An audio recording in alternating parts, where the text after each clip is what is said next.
Tarihın döredip büyük yurt kurun, erden dören ertin Türkmen.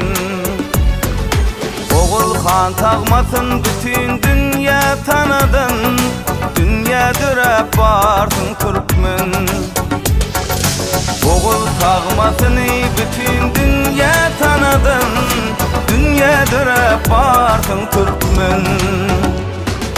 Oğul Han'dan Alparslan'dan Toğrul çağrıl batırlardan, aslın senin nurdan Türkmen. Korkuda tabır oğludan, pırağı deydi analardan, adın dünyada olsun Türkmen.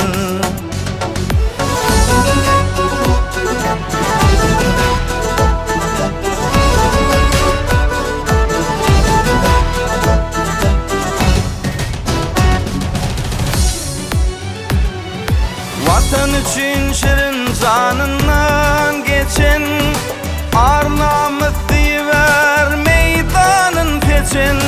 Garaşsyz yurt bolup bagtyny goçan, bugün bagtyyarsın Türkmen. Garaşsyz yurt bolup bagtyny goçan, bugün bagtyyarsın Türkmen. Oğul Han'dan Alparslan'dan Toğrul çağrıl batırlardan, aslın senin nurdan Türkmen. Korkuda tabır oğludan, pırağı deydi analardan, adın dünyada olsun Türkmen. Adın dünyada olsun Türkmen. Aslın ıydasan mertdir pederi, şu toprak haktadır beyik eteri.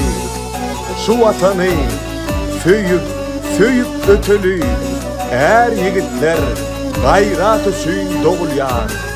Her karar döwletin kerem, bakı bagtyarlyk deren, halkyny janyň ey gören, gahrman arkadağımda, arkadağlı gahrman serdarmyda şöhret eýler.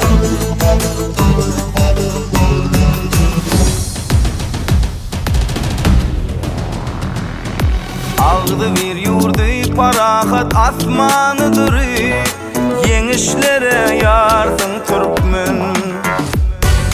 Bardır şiir yürekli edip arkada oğlu, gayratlısın doğrusun Türkmen. Bardır şiir yürekli edip kahraman oğlu, erden ören ersin Türkmen. Kahraman arkada paykası bilin, bagtyar zamanlı men dile gelin. Kahraman arkadağlı serdar bilin, bilin bagtyarsın Türkmen. Kahraman arkadağlı serdar bilin, bilin bagtyarsın Türkmen. Oğul Han'dan Alparslan'dan Toğrul çağrıl batırlardan, aslın senin nurdan Türkmen. Korkuda tabır oğludan, pırağı deydi analardan, adın dünyada olsun Türkmen. Arkadağlı serdarlı Türkmen.